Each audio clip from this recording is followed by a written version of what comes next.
আমাদের জীবনের সামনে মূলত দুটো রাস্তা খোলা থাকে। এক, আমরা এখনকার সময়টাকে শুধু এনজয় করতে থাকি আর ভবিষ্যৎটা নষ্ট করে দিই। দুই, আমরা সাময়িক কষ্ট স্বীকার করি, পরিশ্রম করি, নিজের ওপর কাজ করি এবং ভবিষ্যৎটাকে সুন্দর করে গড়ে তুলি। সিদ্ধান্তটা পুরোপুরি আমাদের হাতে। আমরা চাইলে ভুল রাস্তাটাও বেছে নিতে পারি, কিন্তু মনে রাখবে সেই ভুল সিদ্ধান্তের ফলও আমাদেরই ভোগ করতে হবে।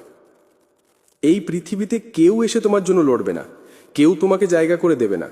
তুমি যখন ব্যর্থ থাকবে, মানুষ তোমাকে নিয়ে কথা বলবে, আর তুমি যখন সফল হবে তখন অনেকেই হিংসা করবে।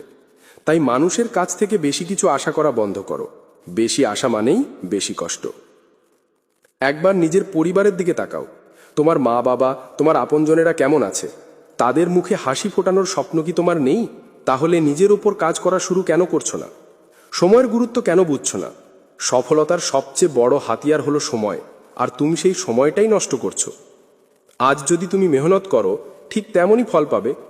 আবার আজ যদি ফাঁকি দাও, সময় নষ্ট করো, তাহলে কাল সেই সময়ই তোমাকে শাস্তি দেবে। জীবন কাউকেই কিছু ফ্রি দেয় না, সব কিছুর জন্যই মূল্য দিতে হয়। একটা কথা ভালো করে মনে রেখো, মানুষ তখনই তোমাকে গুরুত্ব দেবে যখন তুমি নিজেকে প্রমাণ করতে পারবে, যখন তোমার মধ্যে পরিবর্তন আসবে, যখন তুমি দাঁড়িয়ে যেতে পারবে। আজ যারা তোমাকে হালকা ভাবে, কাল তারাই তোমাকে গুরুত্বপূর্ণ ভাববে। কিন্তু তার জন্য তোমাকে আগে নিজেকে তৈরি করতে হবে।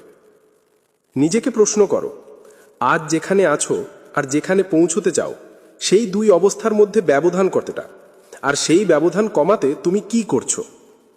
সময় নষ্ট করে এমন বন্ধু, এমন অভ্যাস সব ছেড়ে দাও। যেখানে গেলে তুমি আরো ভালো হও, সেখানেই যাও। নিজের জন্য একটা সঠিক পরিবেশ তৈরি করো, তারপর নিজের কাজে ডুবে যাও। গোপনে পরিশ্রম করো, এমন কাজ করো যার ফল মানুষ একদিন দেখতে বাধ্য হবে। তুমি হয়তো নিজের ক্ষমতাই বোঝো না, তাই তো নিজেকে নিয়ে সন্দেহ করো। কিন্তু মনে রেখো, তোমার যা করার সামর্থ্য আছে তা অনেকের চেয়েও বেশি। শুধু নিজের ওপর বিশ্বাস রাখতে হবে। আমি জানি না তুমি কোন অবস্থায় আছো, কত বছর বয়স তোমার, কিন্তু এটুকু জানি তোমার ভেতরে স্বপ্ন আছে, আর সেই স্বপ্নই তোমাকে এগিয়ে নেবে যদি তুমি চেষ্টা করো। শুধু 2-3 বছর নিজের জন্য দাও, নিয়মিত চেষ্টা করো, হাল ছেড়ো না। পরিশ্রম কাউকে ধোঁকা দেয় না, কখনো ব্যর্থ হলেও সেটা তোমাকে পরের ধাপের জন্য প্রস্তুত করে।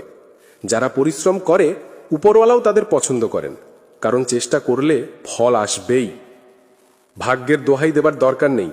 তুমি জানো না তোমার ভাগ্যে কি আছে, তাই হাত গুটিয়ে বসে থাকার কোনো মানে হয় না। বরং কাজ করে দেখো, ভাগ্যেও একসময় তোমার পক্ষে কথা বলবে।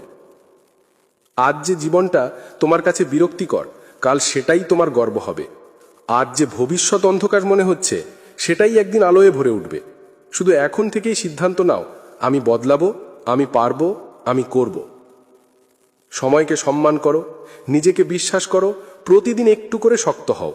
আগামী 2-3 বছর নিজের ওপর বিনিয়োগ করো। দেখবে আগামী জীবনে তোমাকে আর কাউকে কিছু প্রমাণ করতে হবে না। তখন সময় তোমার হয়ে কথা বলবে, সময় তোমার হয়ে লড়বে। আর সব কিছুর শুরু এখান থেকেই, এই মুহূর্ত থেকে।